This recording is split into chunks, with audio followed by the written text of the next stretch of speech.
Our story begins as a group of kids who dream of becoming treasure hunters, with the goal of obtaining all the glory. Everyone is in total agreement, including the kid who is dressed in a cardboard box, and they vow to become the strongest heroes in the world. Treasure hunters travel the world to explore ruins called treasure vaults, so they can collect the relics hidden inside. They risk their lives fighting monsters called phantoms, but in return they can obtain vast treasure and glory. A very highly regarded clan is holding interviews for potential new members, and our protagonist Cry waits in line. There is a limit to how far a solo hunter can go, so it is vital to join a party if they have their sights on a high goal.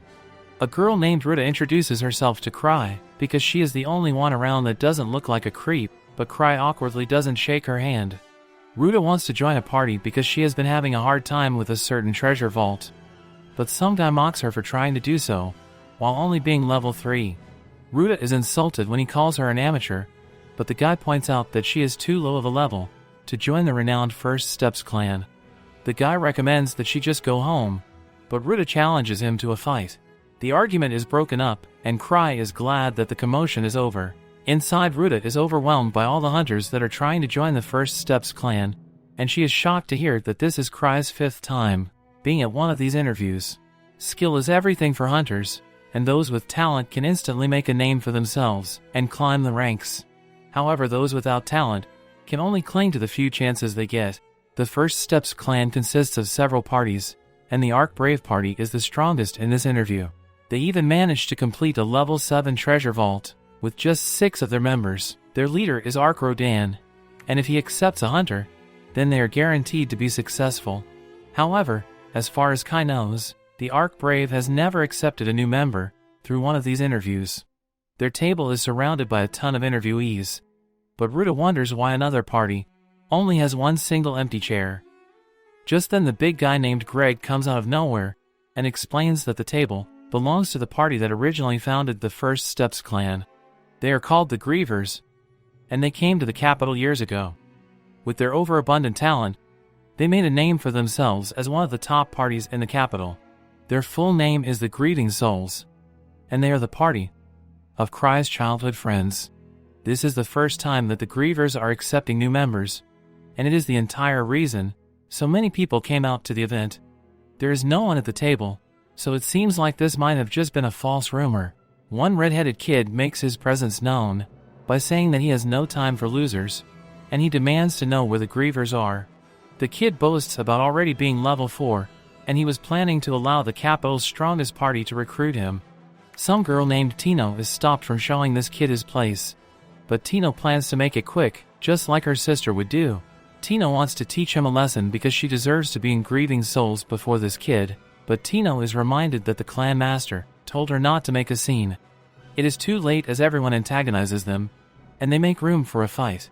Tino is eager to get going, but Cry is worried about something, and he tells Ruta to come outside with him. The redhead kid wants to do some trash talking, but Tino plans to hear what he has to say after she chops his head off, because again that is what her sister would do.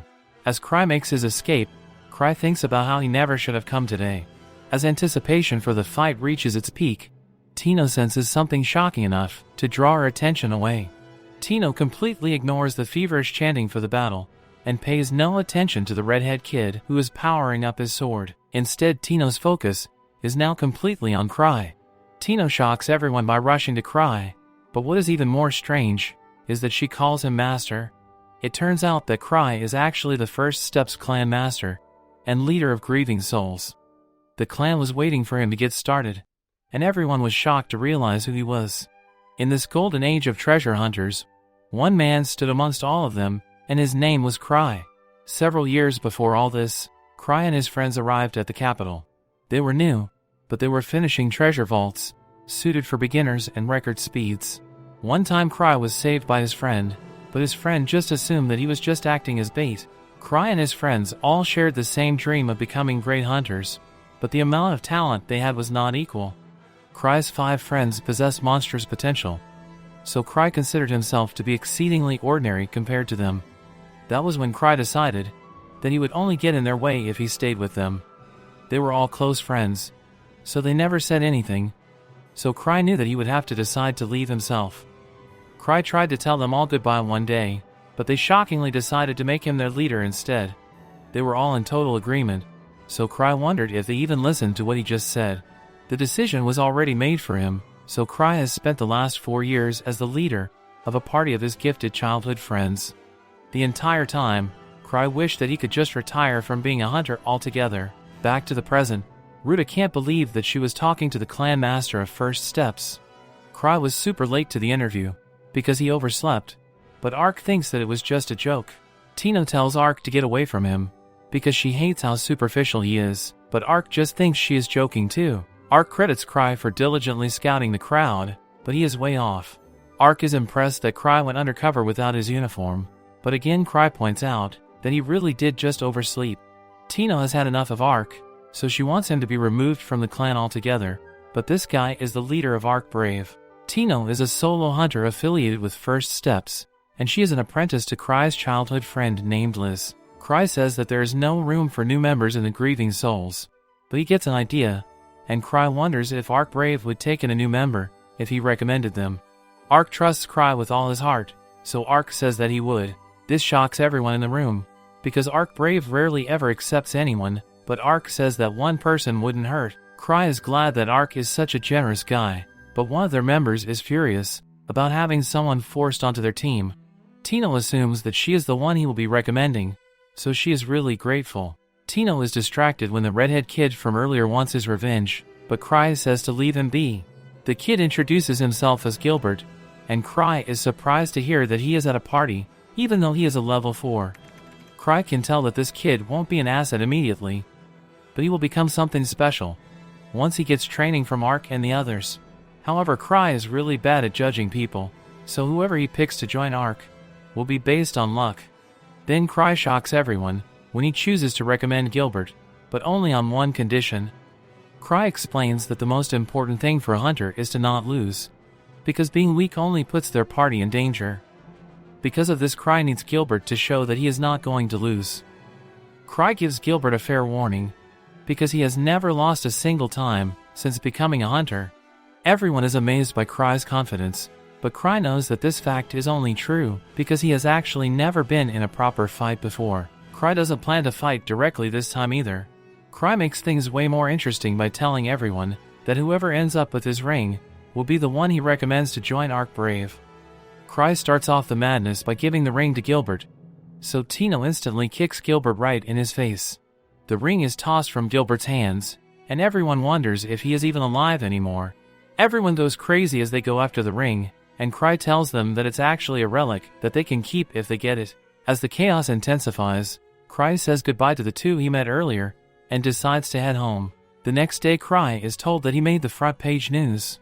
Cry made a huge fight break out, and it ended up with the entire venue getting blown up. The vice clan master is Eva, and Cry tells her to use Ark Brave's funds to pay for the repairs. Eva thinks that Cry depends on Ark way too much, but Cry doesn't think much of it. Ark is a really laid-back guy, so Cry wants Ark to speak with the Angry Explorers Association for him as well. The Explorers Association wants to speak with Cry directly, but Cry doesn't want to go outside without an escort. To make things worse, Cry's disguise relic was broken as well. Cry's disguise relic is called Reversible Face, and it allows its users to have any face they want. Eva assures him that no one will attack him during the day, so Cry decides to just go. At the Explorers Association, Cry begs for mercy and apologizes for causing so much commotion. The association branch manager is Gark, and he tries to calm Cry down. Cry frantically continues to defend himself and points out that no civilians were hurt.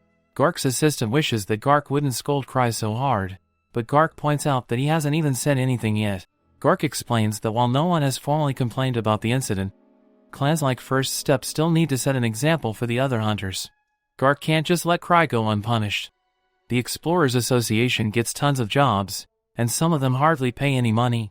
The other problem they have is that some jobs are so incredibly difficult that nobody will do them.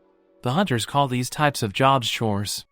Gark plans to punish Cry with one of these chores, and he gets upset when Cry seems like he is going to reject it. Cry clears things up by accepting the punishment, but Cry points out that what he did this time wasn't actually that bad. Cry looks through the book of chores, and Cry plans to pick an easy one that he will just pass on to Ark anyway. Cry finds the perfect level 3 chore, and he calls it corpse retrieval duty. The girl points out that it is actually a rescue mission, and she wishes that Cry wouldn't joke about the hunters not surviving. After Cry leaves, Gark is impressed with Cry for actually choosing the most dangerous mission. When Cry returns to his clan house, Cry is shocked to hear that everyone else in the clan is out doing something. Tino reveals that she ended up with his ring because she didn't want anyone else to touch it, and Tino is glad to hear that she can keep it. Tino is surprised when Cry asks if she is free right now, and Tino eagerly says that she has never been more free in her life. Tino is expecting him to ask her out on a date, but Cry just wants her to do the chores. Tino runs away as fast as she can, but Cry uses his hounding chain to capture her. Tino has never been more disappointed, as she just wanted to go have some ice cream with Cry. Instead, Cry just pushed a terrible chore onto her. What is worse is that Tino is just a level 4 and she can't rescue 5 people on her own.